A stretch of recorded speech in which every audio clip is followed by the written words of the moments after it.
На двоих русских парней, Егора и Никиту, ислам произвел неизгладимое впечатление. 13 лет назад они приехали в Таджикистан, чтобы стать правоверными мусульманами. Вера Исмаилова выясняла, что заставило сибиряков сменить веру.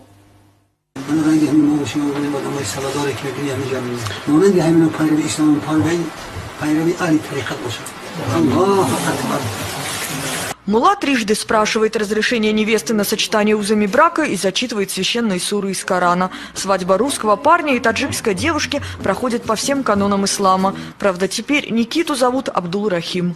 Я это со школы изучал, поэтому для меня особо кардинальных перемен не получилось. И жена-мусульманка тоже не стала для меня каким-то открытием. Живем мы нормально, разговариваем на русском языке, потому что таджикский я пока еще плохо знаю, но надеюсь, иншаллах, я выучу его. Сегодня выходной. Молодожены идут в гости к родственникам, тоже мусульманам, брату жениха Егору. Он тоже изменил имя и стал Абдул-Маджидом. Русские парни из Сибири взяли в жены таджичек после принятия ислама. Там, в России, будучи крещенными с младенчества, они вдруг решили, вера мусульманская им ближе, чем христианская. Прежде я ходил в церковные храмы, христианские храмы, и видел там немного другую картину.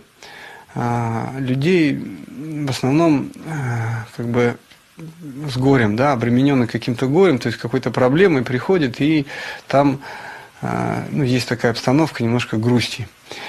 И в основное число прихожан были женщины или старушки, то есть мужского населения было мало.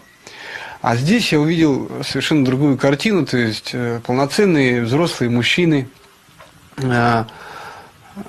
ничем успешные довольно, там бизнесмены и другого плана люди, то есть чиновники различные. И атмосфера совершенно другая, что меня и заинтриговало. Старший брат Егор приехал в Таджикистан за своим наставником, который проповедовал ислам в России. Благодаря ему он сам стал мусульманином. Младший брат последовал его примеру.